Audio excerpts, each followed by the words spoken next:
नाज़रीन, अफ़सोसनाक ख़बर आहे खैंजू थाणे जी गुलाब चौकी इंचार्ज पारां ॻोठाणे ते सख़्तु तशदुद कयो वियो आहे, जंहिं दौरान ॻोठाणो सख़्तु ज़ख़्मी थी पियो आहे।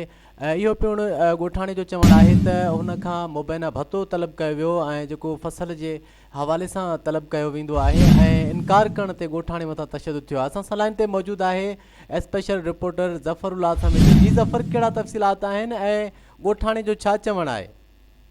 जी ॾहरकी जो इलाइक़ो आहे खैंजहो थाणे जी हद गुलाब चौकी, जिते पुलिस एहलकार ज़ोवार ॻोठाणे भुरेशर खां फुटी जो फसल लाहण ते जेको आहे भतो तलब कयो, जेको ॻोठाणे इनकार करण ते ॻोठाणे जे घर ते चढ़ाई करे ॻोठाणे ते सख़्तु तशदुद ऐं फज़ीली जो निशानो बणायो वियो आहे।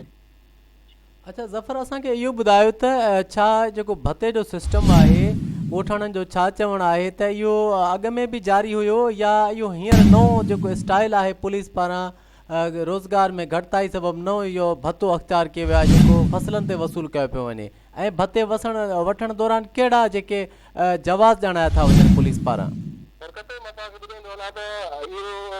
भते जो रवाज़ जेको आहे जीअं फसल लहंदो आहे फुटी जो त ॻोठाणे चवणु आहे त इहे पुलिस एहलकार मुख़्तलिफ़ तरीक़े सां भतो जेको तलब कंदा आहिनि ऐं अॼु असां भतो न ॾियण ते असांजे घर ते चढ़ाई करे असां ते सख़्तु तशदुद बणायो वियो आहे।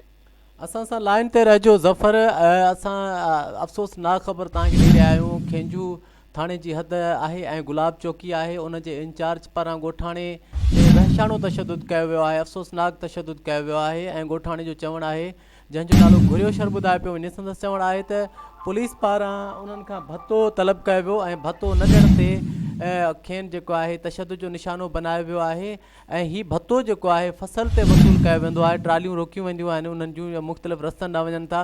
ज़फ़र, असांखे इहो ॿुधायो त मीडिया जी रसाई आहे, सोशल मीडिया आहे, SP ॻोठकी पारां अहिड़े वाक़िए जो को नोटिस वरितो वियो आहे?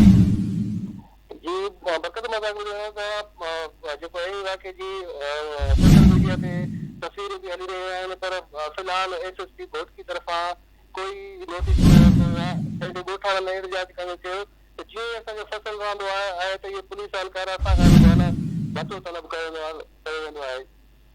वॾी महिरबानी ज़फ़रुल्लाह समेत जो ॻोठाणे पारां SP ॻोठकी IG सिंध खां मुतालबो कयो वियो आहे त मथस जेको तशदुद थियो आहे खैंजू थाणे जी हद गुलाब चौकी इंचार्ज ख़िलाफ़ कार्रवाई करे खेसि इंसाफ़ कयो वञे। वॾी महिरबानी ज़फ़र, असांखे आगाह करण लाइ।